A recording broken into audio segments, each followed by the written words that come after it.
DA নিয়ে আবারও খুব গুরুত্বপূর্ণ আপডেট। কেন্দ্রীয় সরকারি কর্মীদের লটারি, জানুয়ারিতে ডিএ একলাপে পৌঁছাবে 63%।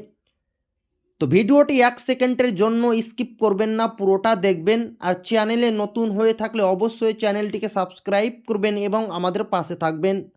কেন্দ্রীয় সরকারি কর্মচারী এবং পেনশনভোগীদের জন্য 2026 সালের শুরুটা হতে চলেছে দুর্দান্ত। নভেম্বর 2025-এর জন্য সর্বভারতীয় ভোক্তা মূল্য সূচকের ডেটা প্রকাশিত হতেই মহার্ঘ ভাতা ডিএ ও মহার্ঘ ত্রাণ ডিএ বৃদ্ধির জোরালো সম্ভাবনা তৈরি হয়েছে। শ্রম মন্ত্রকের রিপোর্ট অনুযায়ী সূচক 148.2-এ পৌঁছানোয় জানুয়ারি মাসে ডিএ 5% পর্যন্ত বাড়তে পারে।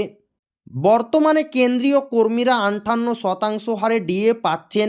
জানুয়ারির সম্ভাব্য 5% বৃদ্ধি কার্যকর হলে তা 63% গিয়ে ঠেকবে। এই বৃদ্ধি কার্যকর হলে মুদ্রাস্ফীতির বাজারে লাখ লাখ কর্মচারী ও পেনশনভোগী বড়সড় আর্থিক স্বস্তি পাবেন। এদিকে প্রতীক্ষিত অষ্টম বেতন কমিশন নিয়ে বড় খবর সামনে এসেছে। সুপ্রিম কোর্টের প্রাক্তন বিচারপতি রঞ্জনা প্রকাশ দেসাইয়ের নেতৃত্বে কমিশন ইতিমধ্যেই কাজ শুরু করেছে। যদিও কমিশনের চূড়ান্ত সুপারিশগুলি 1 জানুয়ারি 2026 থেকে কার্যকর হওয়ার কথা, তবে পূর্ণাঙ্গ রিপোর্ট পেশ ও তা বাস্তবায়নও অন্তত 2 বছর সময় লাগতে পারে।